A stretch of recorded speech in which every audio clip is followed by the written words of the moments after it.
Hello and welcome to Skyview Concert Hall. I'm Ashley Johnson. I'm Gregg Scholl, trombonist for the Vancouver Symphony. Welcome to Da Capo.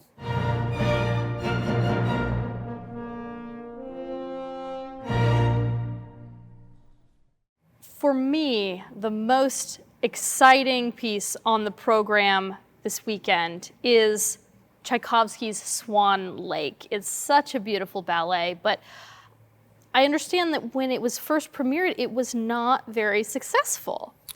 That's right. Somehow, this is one of the most popular of all ballets, which was composed by Tchaikovsky in 1875 and 76, but somehow it was not well received at its premiere. There were a few critics who recognized the virtues of this amazing score, but most critics at the time considered it to be far too complicated for ballet. There was too much going on musically. It was labeled too noisy and too Wagnerian and too symphonic. It wasn't just the music. The critics also thought the choreography to Swan Lake as it premiered was unimaginative and altogether unmemorable. Lastly, even the German origins of the story were treated with suspicion, while the tale itself was regarded as stupid, with unpronounceable names for some of the characters, and the lead dancer was considered to be below par. Oh no, well, performance aside, how was the staging of the premiere? So it was not a lavish, over-the-top production. In fact, it was kind of the other end of the spectrum. And Tchaikovsky's brother, Modest, wrote about this after the premiere. He said the poverty of the production, meaning the decor and the costumes, the absence of outstanding performers, the ballet master's weakness of imagination, and finally the orchestra, all this together permitted Tchaikovsky with good reason to cast the blame for this failure on others. So he was not pleased. His brother explained why. It was seen as a subpar production on every level. But the fact remains, and is too often omitted in accounts of this initial production, that even that first run survived for 6 years. They performed this ballet 41 times in its original setting after the premiere, and that's many more than a lot of other ballets from this era. Tell me a little about the libretto. Well, this storyline in Swan Lake was seen to be a little weird because it is a little weird. And there's no evidence to show who actually came up with this libretto. The scenario that was presented at the premiere was done initially in 2 acts, and the story was fashioned from German and Russian folk tales. And these tales tell the story of Odette, a princess who is turned into a swan by an evil sorcerer's curse. And so people were familiar with these kinds of folk stories, and they're thought to be the source of this material.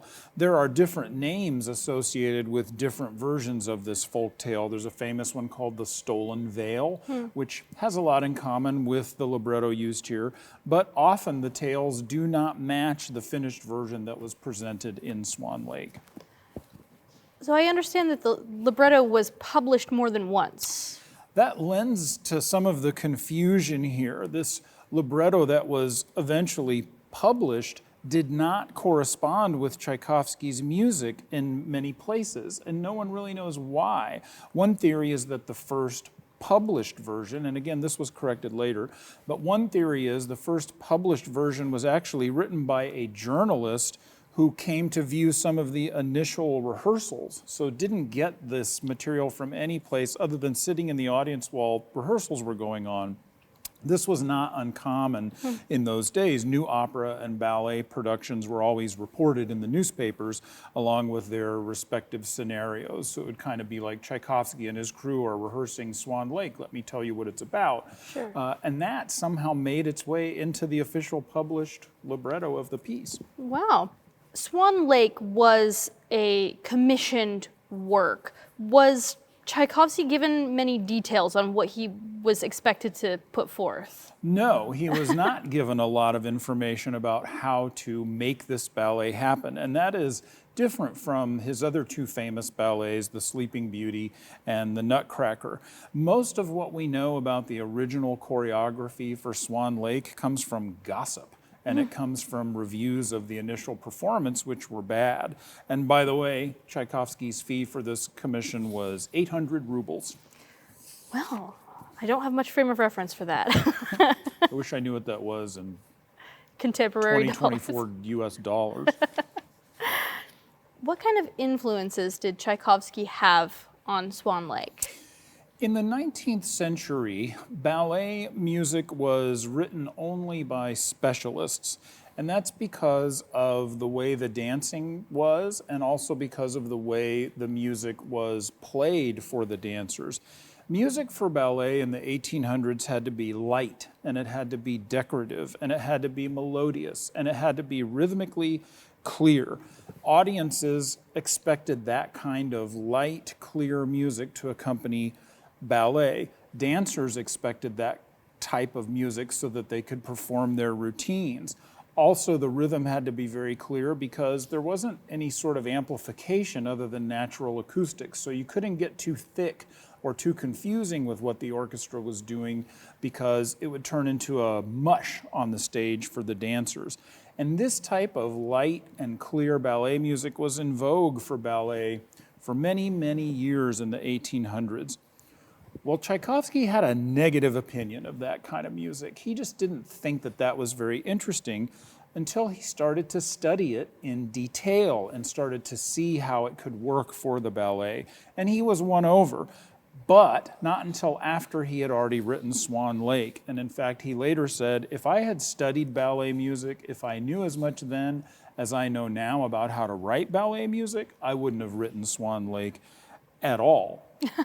There's something else worth mentioning that Tchaikovsky was influenced by, and that is associating certain themes with characters or certain moods, right? This is programmatic music or using a leitmotif like Wagner. This was something that was a new technique that was coming into being in the 1800s, and Tchaikovsky did adopt that a little bit for some of the characters in Swan Lake. If he wasn't a specialist, what was Tchaikovsky drawing on for this? Since he didn't have a set of instructions and he wasn't well versed in how to write for ballet at the time, what he did was what a lot of composers do in similar circumstances. He drew on his own previous compositions, things that he had written out and put in a drawer or decided not to use or saved for later use. According to two of Tchaikovsky's relatives, his niece and nephew, I believe, the composer had created a little ballet for use at home. He wrote a home ballet called The Lake of the Swans in 1871.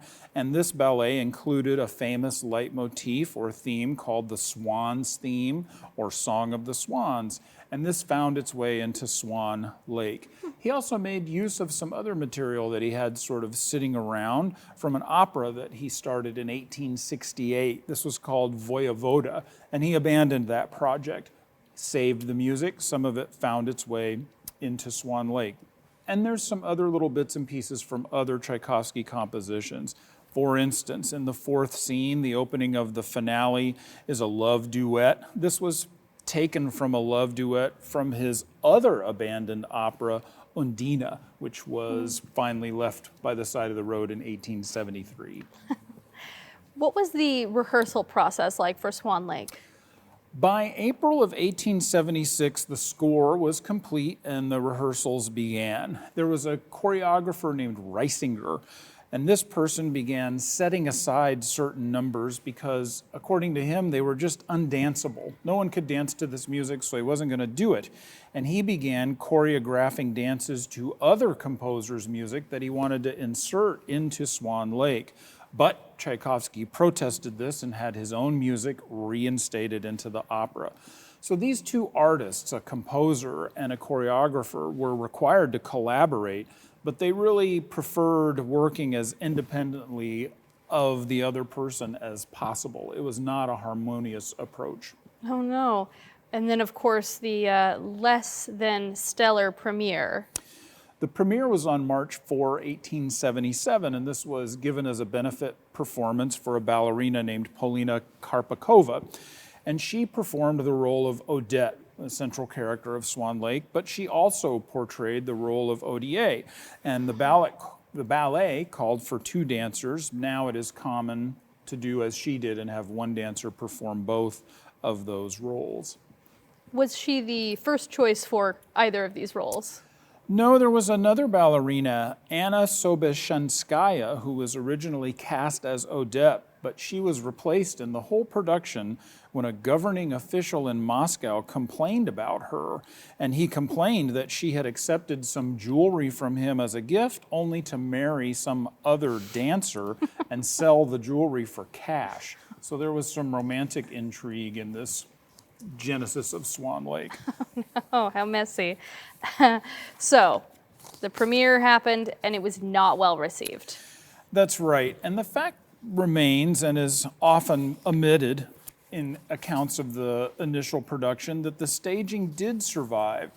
I said it was 6 years and a total of 41 performances. You would think if something ran for 6 years and had only 41 performances, it would be a flop, but that's by today's standards. In those days, this was a very long run, many more than other ballets performed at the same theater during the same time. So it's been a while since that premiere. Has anyone tried to make any changes to Swan Lake? For sure. Changes have been suggested to this music by everyone starting from the beginning. The ballerina that was supposed to debut this work, Anna Sobeshanskaya, was dissatisfied with the ballet, and she was one of the people that helped ask the choreographer, Reisinger, to change some of the dancing. For a ballerina to make that kind of request, to ask for a different variation or some different music, was standard practice in the 19th century. They would take sort of custom-made dances that they carried around with them and tried to insert them into whatever ballet they were starring in. In fact, some of these dances were considered to be the legal property of the ballerina that they were composed for. And so a standard or stock dance was supplied for her by Reisinger. As I mentioned before, Tchaikovsky didn't like those changes, and he said, "This is my ballet, I'm responsible for this music." He did agree to compose some new music for her, and then she would not have to rehearse it as much, and there'd be a more pleasant workplace environment. But eventually, she gravitated towards letting him have whatever music he wanted and sort of got rid of her own stock suggestion. By the way, that first attempt by Tchaikovsky to write for her, until 1953, that music was lost or thought to be lost. But a score of his original music that he wrote for her was found in the archives of the Moscow Bolshoi Theater, mixed in with some music written by another composer. So this new old music of Tchaikovsky has now been integrated into modern versions of Swan Lake.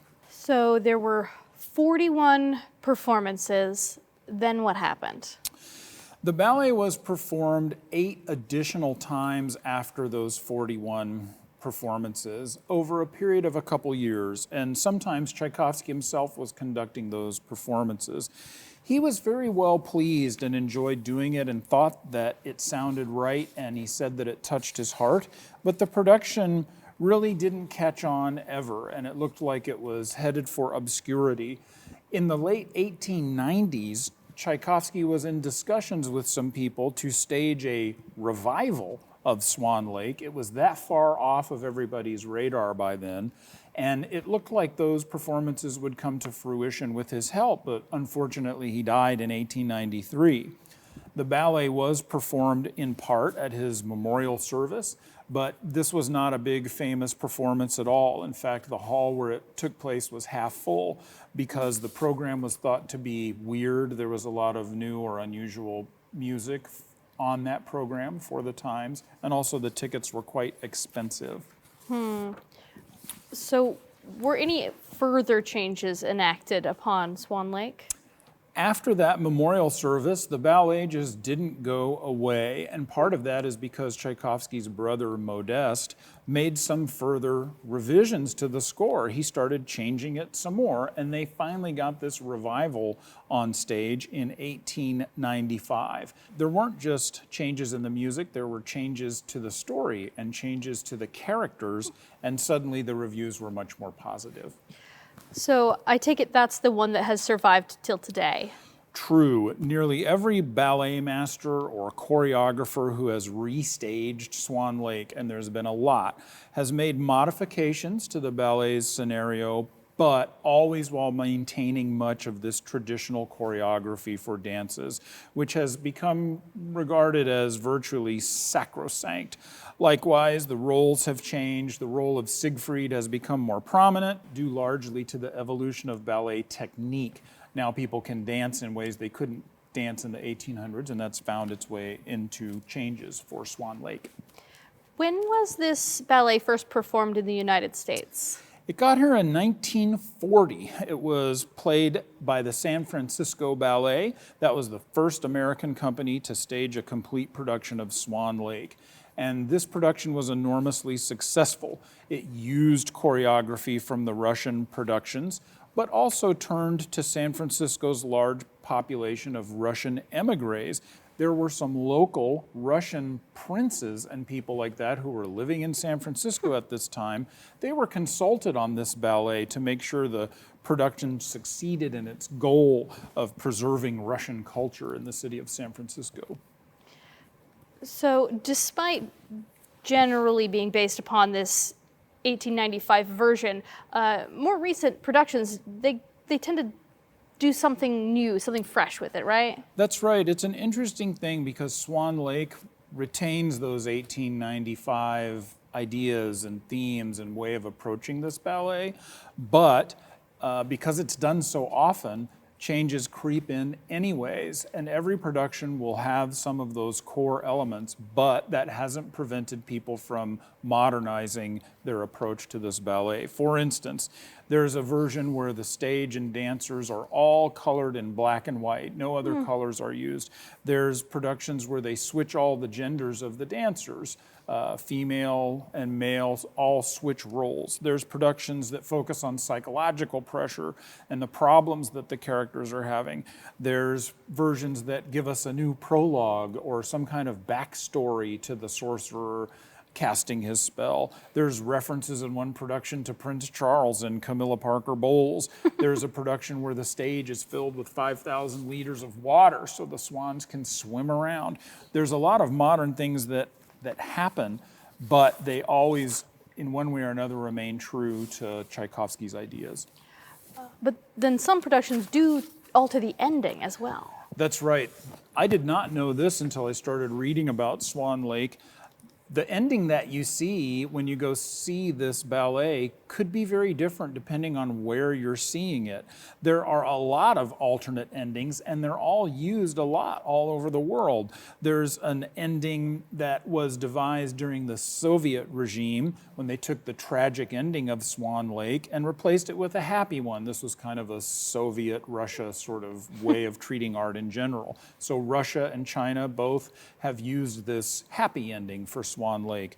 There's an ending where Odette stays in captivity. There's an ending where Odette is taken triumphantly to heaven. There's an ending where Siegfried drowns himself.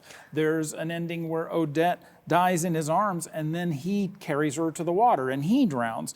There's an ending where Odette is kidnapped and Siegfried is left alone. There's mistaken professions of love. There's Odette staying as a swan forever. People have really had their way with the ending of Swan Lake, and you never know quite what you're going to see if you go to a ballet production of this ballet. And then, of course, it's been adapted into other mediums, other forms of storytelling as well. Swan Lake pops up everywhere. This music emerges in television shows and films.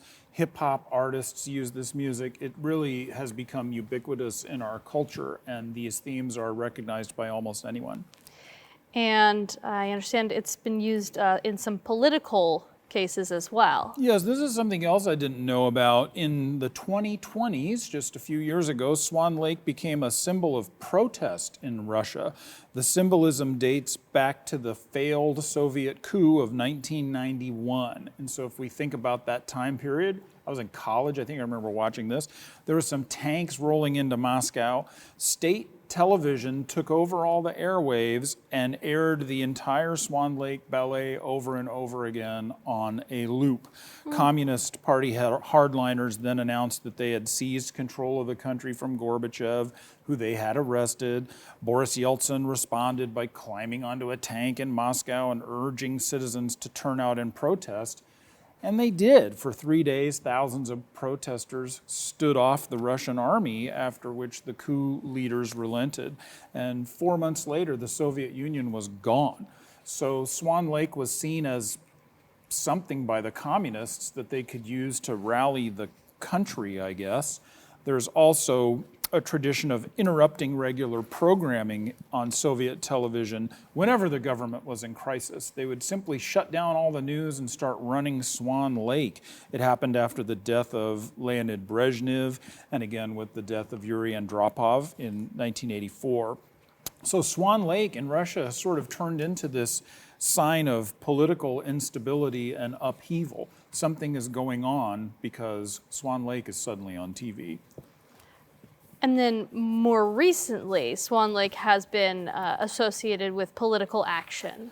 Yes, it's been flipped around now. Instead of the Russian government relying on Swan Lake as this kind of propaganda piece, Russia invaded Ukraine in 2022, and public opposition to that war was made illegal.